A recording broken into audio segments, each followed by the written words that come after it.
नमस्कार, खबरफास्ट की बेहद ही खास पेशकश। बड़ा मुद्दा देख रहे हैं आप और आपके साथ मैं हूं शाहबाज खान।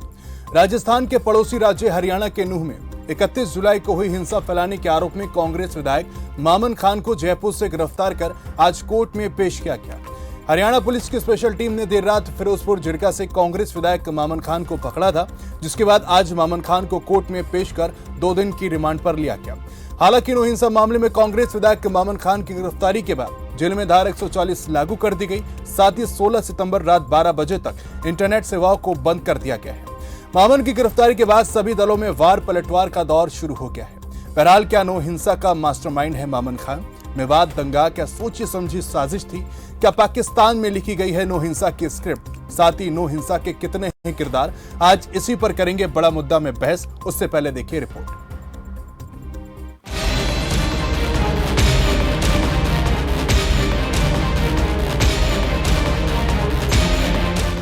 नूंह हिंसा मामले में गिरफ्तार कांग्रेस विधायक मामन खान को 2 दिन की पुलिस रिमांड में भेज दिया गया है। कल हुई गिरफ्तारी के बाद उन्हें आज नूंह कोर्ट में पेश किया गया था, जहां से कोर्ट ने 2 दिन की पुलिस रिमांड पर भेज दिया है। हालांकि पुलिस ने कोर्ट से 5 दिनों की रिमांड मांगी थी। जाहिर है मामन खान मेवात के फिरोजपुर झिड़का से कांग्रेस के विधायक हैं। नूंह हिंसा मामले में उन्हें कल गिरफ्तार किया गया था। इससे पहले विधायक मामन खान ने नूंह हिंसा मामले में झूठा फंसाए जाने और गिरफ्तारी के संरक्षण का अनुरोध करते हुए मंगलवार को पंजाब और हरियाणा हाईकोर्ट का रुख किया था। खान ने अपनी याचिका में हिंसा से संबंधित मामलों की जांच के लिए एक एसआईटी गठित करने के निर्देश दिए जाने का भी अनुरोध किया था। विधायक के वकील अर्शदीप सिंह चीमा ने बताया कि उन्होंने ये भी मांग की है कि नूंह में हिंसा की घटनाओं से संबंधित मामले जिसमें उन्हें पुलिस द्वारा नोटिस दिया गया था, एसआईटी को स्थानांतरित कर दिया जाए। अपनी याचिका में खान ने अनुरोध किया कि हरियाणा पुलिस को निर्देश दिया जाए कि वो जांच लंबित रहने के दौरान याचिकाकर्ता के खिलाफ कोई दंडात्मक कार्रवाई न करे। इधर मामन खान की गिरफ्तारी हुई, उधर राजनीतिक गलियारों से भी प्रतिक्रियाओं का दौर शुरू हो गया। ये सबको पता है कि इस सरकार ये खुद इन्वॉल्व थी सारे में, और ये इसी भय की वजह से ये जुडिशरी इंक्वायरी नहीं करा रहे। पार्टी ने मांग की थी कि हाई कोर्ट की जज की निगरानी में ये जांच की जाए, जिससे दूध का दूध पानी का पानी हो सके। अगर उस समय मामन सिंह ने कोई वायरल किया है, कोई भड़काऊ बात की है, तो उसकी जांच अवश्य होनी चाहिए। अगर वो 6 महीने पहले उसको विधानसभा वाली बात को लेकर कर रहे हैं तो वो बिल्कुल सर्वथा अनुचित है। मामन खान को विधानसभा के अंदर अपना पक्ष रखना चाहिए, लेकिन भूपेंद्र सिंह हुड्डा ने पाबंदी लगा दी इन पे। तीनों मुस्लिम जो एमएलए थे कि आप विधानसभा में इस इशू पे कुछ नहीं बोलेंगे। अगर कांग्रेस इस मामले को सीरियसली विधानसभा में लेती और अपोजिशन की भूमिका निभाती तो आज मुख्यमंत्री इसके लिए पूर्ण रूप से दोषी माना जा सकता, क्योंकि मुख्यमंत्री का एक बयान है, उन्होंने कहा कि बड़ी साजिश है और आज तक उस साजिश का पर्दाफाश नहीं हुआ। आज तक भी वो बात सामने नहीं है। क्या मांग करती है साजिश को खुलासे के लिए? हर हालत में खुलासा होना चाहिए।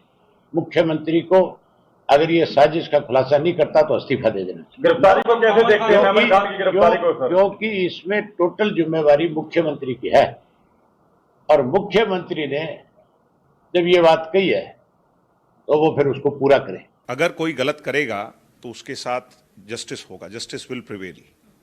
अगर वो मामन खान हो या मोनू मानेसर हो या कोई तीसरा भी हो, किसी को भी हरियाणा का लॉ एंड ऑर्डर और भाईचारा बिगाड़ने का अधिकार नहीं है। हरि का निवास हरियाणा, जहां पर कभी इस तरह की घटना नहीं हुई, कोई कल का लड़का मोनू मानेसर और कोई एक एमएलए आकर के अपनी बातों से इतना नुकसान कर दे और इतने लोगों की जान चली जाए, तो मेरे हिसाब से तो बड़े से बड़ा और कड़े से कड़ा दंड होना चाहिए ऐसे लोगों के लिए। किसी को अधिकार नहीं है। जय हरियाणा, जय मेवात, सब एक हैं, सब भाई हैं, सब भाईचारा कायम है। हरियाणा के अंदर किसी को कोई अधिकार नहीं। देखिए, पुलिस प्रशासन का जो काम है वो पुलिस प्रशासन, मामन खान भी कोर्ट में गए थे, वो भी अपनी अग्रिम जमानत चाह रहे थे, ये भी गए हुए हैं। तो ये भी एक न्यायिक प्रक्रिया और पुलिस की प्रशासन की प्रक्रिया का हिस्सा है। और पुलिस प्रक्रिया और न्याय प्रक्रिया जो है वो अपने हिसाब में, इस हिसाब से जो चीज़ें घटित होती हैं उसमें मुझे लगता है कि कोई पॉलिटिकल स्टेटमेंट की या उसकी आवश्यकता मुझे लगती नहीं। जहां दिग्गजों की तरफ से कई तरह के सवाल खड़े किए जा रहे हैं, वहीं पुलिस अधीक्षक नरेंद्र ने प्रेस कॉन्फ्रेंस कर कई खुलासे किए। नूंह के डीसी और एसपी ने मामन खान की गिरफ्तारी की पुष्टि करते हुए बताया कि उनके खिलाफ पर्याप्त सबूत मिले हैं। हिंसा के दौरान बाहर होने के मामन खान के दावों के उलट एसपी नरेंद्र ने कहा कि हिंसा की शुरुआत से तुरंत पहले वे वहां मौजूद थे। एसपी ने बताया कि 31 जुलाई को हुई हिंसा में अब तक 60 एफआईआर दर्ज की गई हैं और 330 लोगों को गिरफ्तार किया है। सोशल मीडिया से हिंसा भड़काने को लेकर 11 लोगों के खिलाफ मुकदमे भी दर्ज हुए हैं और 5 लोग गिरफ्तार हुए हैं। उन्होंने हिंसा में पाकिस्तान के हाथ होने की भी आशंका जताई है। एसपी ने कहा कि जांच में पाया गया है कि कुछ यूट्यूब और टेलीग्राम चैनल्स ऐसे हैं जिनका कनेक्शन सीमा पार पाकिस्तान से है। इनका किसी भी अप्रिय घटना में हिंसा भड़काने का काम होता है। 31 जुलाई को हुई हिंसा में मामन खान का अहम किरदार बताया जा रहा है। मुख्यमंत्री मनोहर लाल ने भी इस मामले में कहा था कि अगर जांच के दौरान खान की संलिप्तता पता चले तो उसे बख्शा नहीं जाएगा। बहरहाल मामन की गिरफ्तारी के साथ मोनू मानेसर पर भी पुलिस का एक्शन जारी है। इस बीच विपक्ष भी सत्ता से मुखर होकर पूछ रहा है सवाल कि नूंह हिंसा किसकी जिम्मेदारी है। खबर फास्ट के लिए शहबाज खान की रिपोर्ट।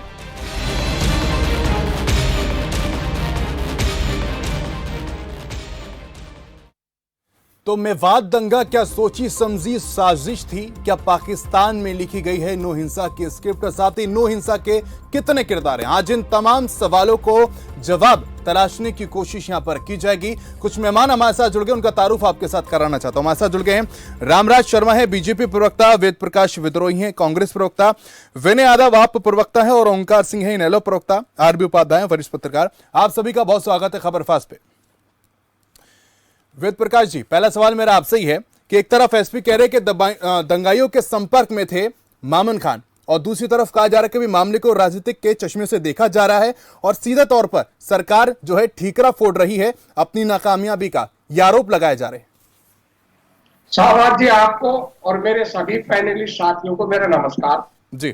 कांग्रेस का बड़ा स्पष्ट मानना है नूंह दंगा सरकार द्वारा प्रायोजित था और सरकार की असफलताओं का जीता जागता प्रमाण है।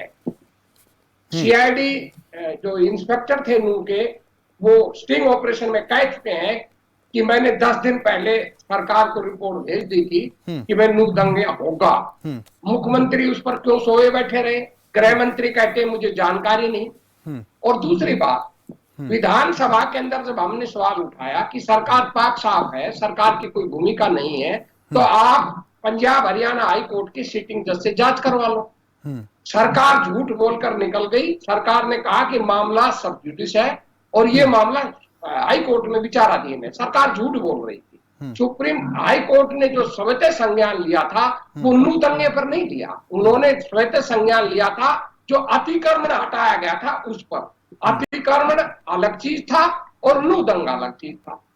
इसी गृह मंत्री ने विधानसभा में आरोप लगाया कि मामन खान के इसमें संलिप्त है और इसी मुख्यमंत्री ने इस आरोप को विधानसभा से एक्सपेंज करवाया।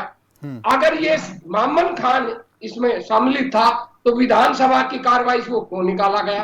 फिर विधानसभा की कार्रवाई के बाहर फिर का प्रेस कॉन्फ्रेंस करके कहा कि मामन खान जिम्मेदार है। किसने कहा? उस गृह मंत्री ने कहा, उस नाकारा गृह मंत्री ने कहा जिसको 3 बजे तक यही नहीं पता था कि नूंह में दंगा हो गया। 12:30 बजे दंगा हो जाता है। मुख्यमंत्री जी गृह मंत्री जी कहते हैं कि सुरेंद्र जैन जो विप के नेता है 3 बजे मुझे बताया।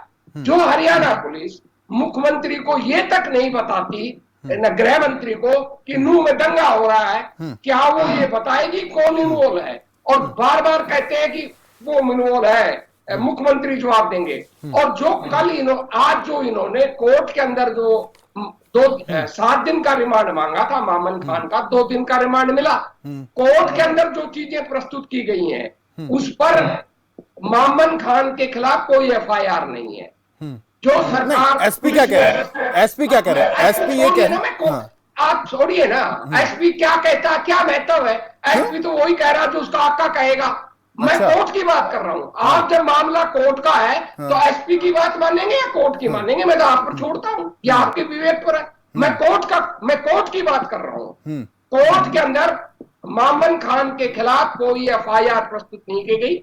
ये कहा गया है कि जो आरोपी पकड़े हैं उनमें एक आरोपी ने मामन खान का नाम लिया है, केवल इतना कहा है। और 120 दो धारा जो संयुक्त FIR है। अरे सुन लीजिए ना भाई साहब, आपका नंबर आए जब बोल लेना। जो संयुक्त FIR है उसके आधार पर रिमांड मांगा है।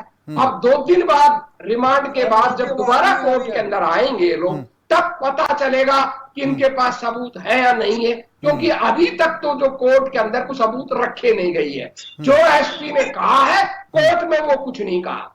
अब SP का बयान का मैं इसीलिए महत्व नहीं मानता, जिस SP को जो जिम्मेदार थे, ये SP नहीं दूसरा SP हो जो कानून व्यवस्था को रोकने के लिए, मतलब जो SIT का भी गठन हुआ आपको उस पर भी भरोसा नहीं है? नहीं, इसलिए भरोसा नहीं है सर। आप बताइए, हम तो कह रहे हैं कि मुख्यमंत्री कार्यालय की भूमिका है, क्या ये SIT मुख्यमंत्री कार्यालय की जांच कर लेगी? DGP की भूमिका की जांच कर लेगी क्या? ये सक्षम ही नहीं है। इन्होंने तो जैसे जाट आरक्षण हुआ था, जाट आरक्षण के अंदर प्रोफेसर वीरेंद्र जो कांग्रेस के भूपेंद्र सिंह हुड्डा के राजनीतिक सलाहकार थे, उन पर देशद्रोह का मुकदमा दर्ज कर दिया। वो बरी हो गए इसमें सेशन कोर्ट के अंदर, ये पहुंच गए हाई कोर्ट के अंदर। ठीक रहा फोड़ा कांग्रेस पर। और प्रकाश कमेटी ने जो रिपोर्ट दी थी, ठीक है रामराज जी, रिपोर्ट सार्वजनिक नहीं थी। मैं तो ये सरकार झूठी सरकार है, अपनी जिम्मेदारी से भागने वाली सरकार है, और सांप्रदायिक उन्माद और नफरत बंटवारे की राजनीति है। चुनाव ठीक है रामराज जी, ठीक है रामराज जी, सीधे तौर पर वेद प्रकाश जी ने इस और इशारा करा है कि भाई सरकार द्वारा प्रायोजित ये दंगा था, और दूसरी तरफ सरकार की तरफ ये ठीकरा फोड़ा जा रहा है कि भाई नाकामी भी का जो ठीकरा है वो सरकार मामून खान पर फोड़ रही है। देखो, जैसा कि आपको मालूम है, आज हमारा देश विश्व के सबसे लोकप्रिय और सबसे ताकतवर प्रधानमंत्री माननीय नरेंद्र मोदी जी की अगुवाई में तरक्की कर रहा है। चाहे वो रक्षा का क्षेत्र हो, चाहे वो आर्थिक क्षेत्र हो, चाहे वो चांद पे जाना हो, वहां पे तिरंगा झंडा फैला दिया है, वहां पे सूरज पे हम जाने लगे हैं। ठीक है, सुन लेता हूं।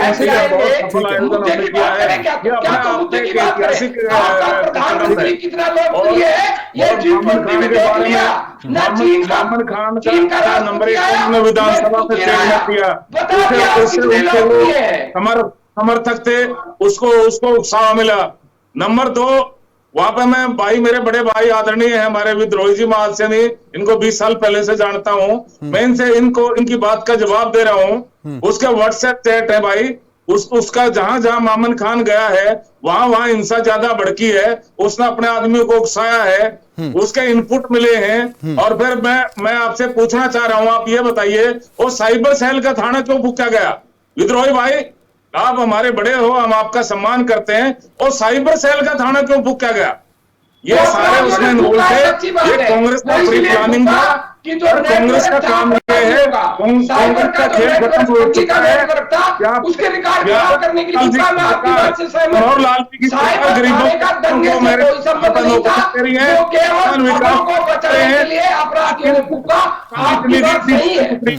बच्चे क्लास 1 अफसर नौकरी लग रहे हैं, उसके बच्चे कोई थानेदार लग रहा है, और बिना खर्ची बिना पर्ची के बच्चे नौकरी लग रहे हैं। जातिवाद, क्षेत्रवाद, भाई भतीजावाद, परिवाद, इस सब वादों से ऊपर उठकर हम नौकरी दे रहे हैं, वो आपको हजम नहीं है। ये विकास कार्य आपको हजम नहीं है। आपका काम रामराज जी, सवाल तो ये उठेगा ना, सवाल तो ये उठेगा ना कि सरकार के पास जब इनपुट था तो ये दंगा भड़का कैसे? रामराज जी सवाल सुन लीजिए, रामराज जी सवाल सुन लीजिए। सवाल ये उठेगा कि भाई जब सरकार के पास इनपुट था तो ये दंगा भड़का कैसे? देखो, ऐसा है, तो सरकार ने पूरा प्रबंध कर रखा था, और प्रबंध बहुत बढ़िया थे। होमगार्ड को तैनात करके हमारे को यह अंदेशा नहीं था कि मामन खान यहां तक पहुंच जाएगा, इतनी बड़ी घटना को अंजाम दे देगा। उनके देखो ना, उसके मैं मेरे भाई को कहना चाहता हूं, अगर इतना ही पारदर्शी बनना है, आप लॉरेंस गैंग में शामिल होने वाले मोनू मानेसर को वो हिंदू रक्षक मानते हैं। लॉरेंस गैंग में शामिल होने के लिए वो एक इनके लिए लॉरेंस गैंग में शामिल होने का मैं आऊंगा सर। अपराधी मैं पूछूंगा सवाल कि अरविंद शर्मा ने जिस तरीके से क्लीन चिट मोनू मानेसर को दी है, उसको किस चश्मे से देखा जा रहा है मैं पूछूंगा, ठीक है। और दो प्रवक्ता हमारे साथ जुड़े, वरिष्ठ पत्रकार भी जुड़े हैं, ठीक है। मैं आता हूं रामराज जी, ठीक है, मैं आता हूं आपके पास। विनय यादव जी, आपसे जानना चाहूंगा, मोनू मानेसर और मामन की गिरफ्तारी होगी है, किस तरीके से आम आदमी पार्टी देखती है, आम आदमी पार्टी का क्या स्टैंड है इसको लेकर? आप तो वैसे आरोप लगा रहे थे कि भाई एक तरफा कार्रवाई हो रही है।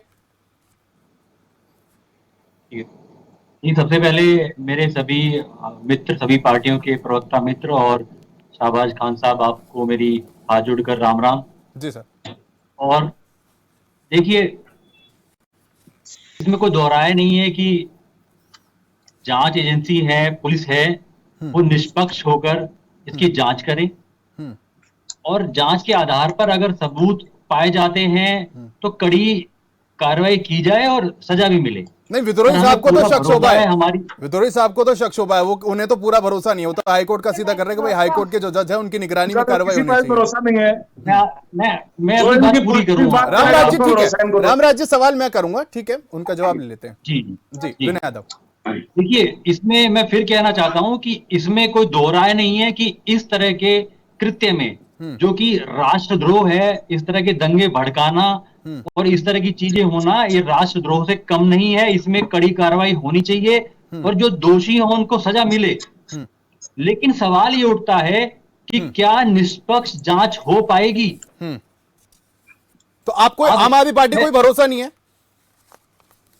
देखिए, हमें हमारी अदालत, हमारी माननीय सुप्रीम कोर्ट से लेकर निचली अदालत तक हमें पुलिस पर, सब पर भरोसा है, लेकिन क्या उनको स्वतंत्र काम करने दिया जाएगा?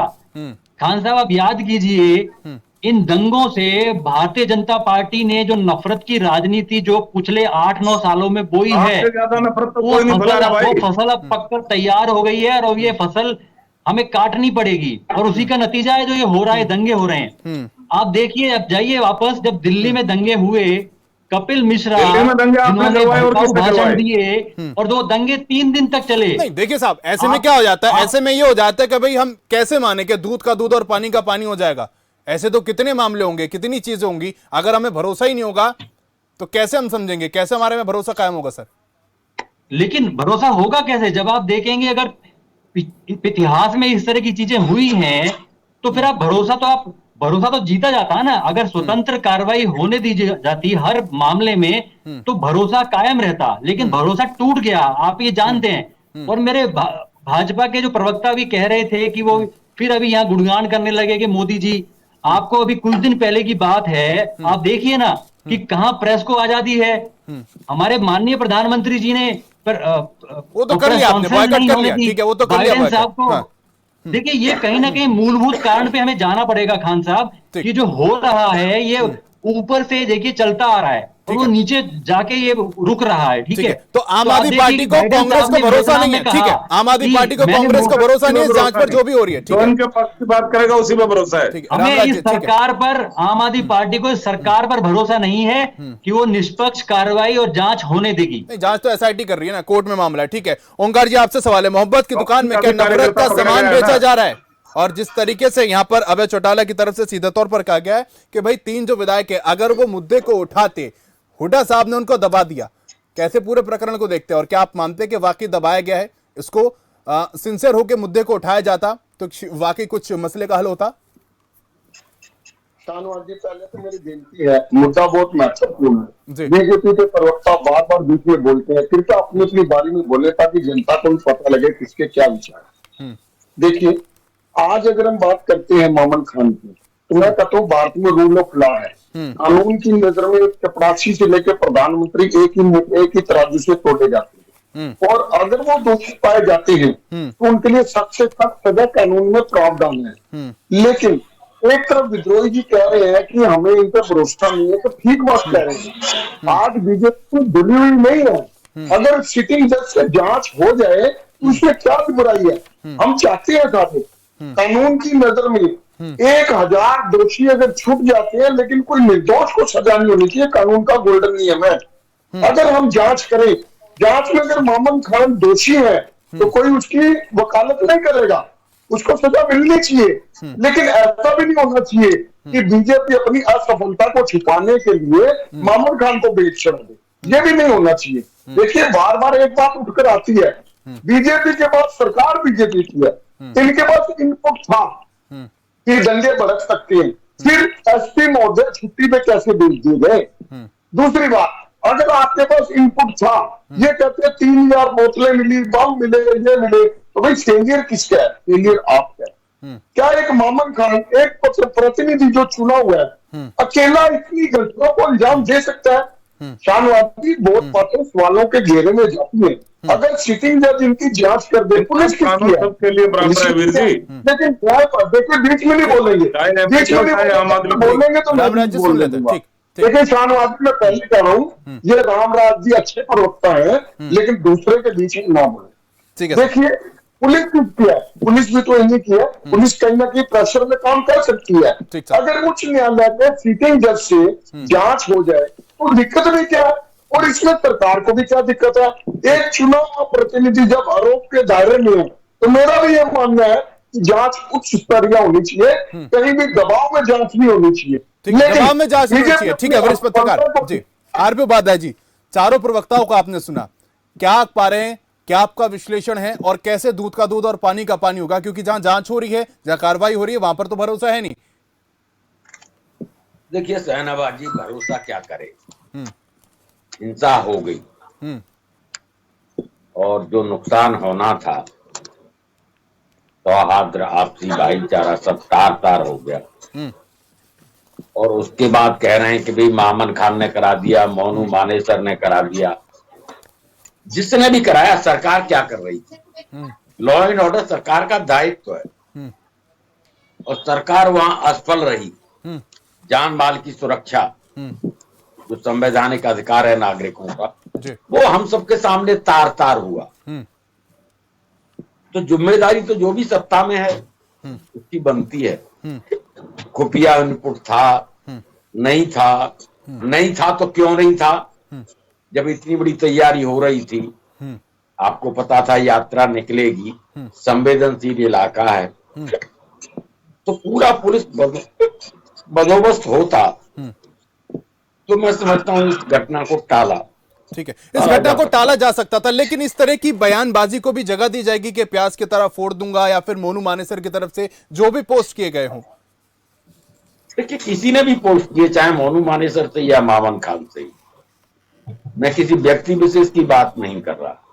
सरकार का दायित्व होता है कि कहीं कोई दंगा ना हो, किसी की प्रॉपर्टी को जान माल का नुकसान ना हो, लेकिन वहां सब कुछ हुआ।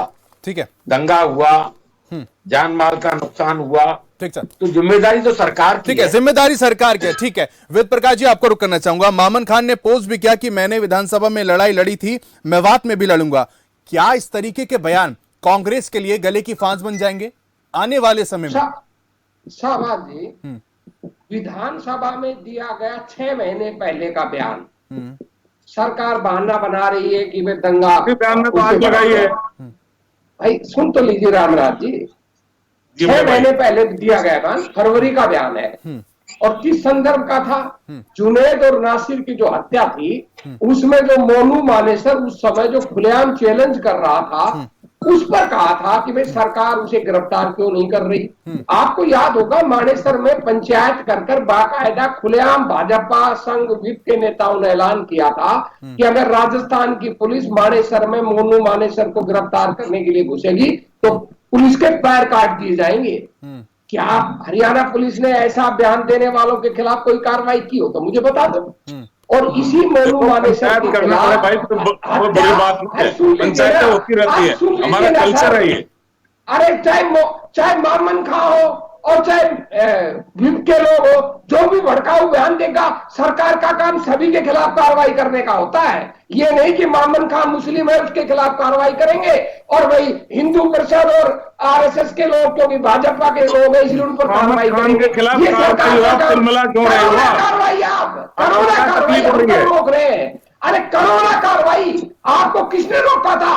6 महीने तक आपने क्यों नहीं कार्रवाई की? क्या तकलीफ हो रही है मोहम्मद खान के खिलाफ कार्रवाई होने में? कानून अपना काम करे, कानून पर भरोसा रखिए। ठीक है, रामराज जी आपसे सवाल लेता हूं। ठीक है, वेद प्रकाश जी, लेकिन दंगों से पहले जो पोस्ट किया गया था मामन खान की तरफ से, वो डिलीट भी किया गया था। जी जी जी, देखिए अगर मामन खान ने कुछ पोस्ट किया है या दूसरों ने किया था, वो सब सोशल मीडिया पर मौजूद था। नहीं, वो तो सरकार डिलीट कर ने दिया। कार्रवाई क्यों नहीं की? मैं आपको बता रहा हूं, बड़ा गंभीर सवाल उठा रहा हूं। 31 जुलाई को दंगा हुआ था, 28, 29, 30 जुलाई को मुख्यमंत्री मेरे जिले रेवाड़ी के अंदर थे, मेरे शहर रेवाड़ी के अंदर रहे 3 लोग। उनकी सुरक्षा के लिए मेवात की, गुड़गांव की, रेवाड़ी की जो 1300 पुलिसकर्मी लगाए हुए थे, 1300 मुख्यमंत्री के लिए। और जो यात्रा थी उसके लिए कौन लगाए? होमगार्ड। सरकार को पता था अगर 28 अगस्त को सरकार दंगा नहीं होने दे सकती और 28 अगस्त को स्थिति पूरा नियंत्रण कर ठीक है, 28 तारीख को अगर रोक लिया जा सकता था तो 31 को भी रोका जा सकता था। ठीक है सर, बहुत शुक्रिया। माफ कीजिएगा, वक्त की कमी के कारण वाइंड अप यहां पर करना पड़ा, लेकिन सवाल यह है कि जांच लगातार यहां पर जारी है। जिस तरीके से तमाम प्रवक्ताओं की तरफ से कहा जा रहा है कि भाई हमें भरोसा नहीं है, तो देखने वाली बात है सरकार आगे इस मामले में क्या एक्शन लेती है। मेरे साथ इस खास कार्यक्रम में आज के लिए सिर्फ इतना ही। नमस्कार।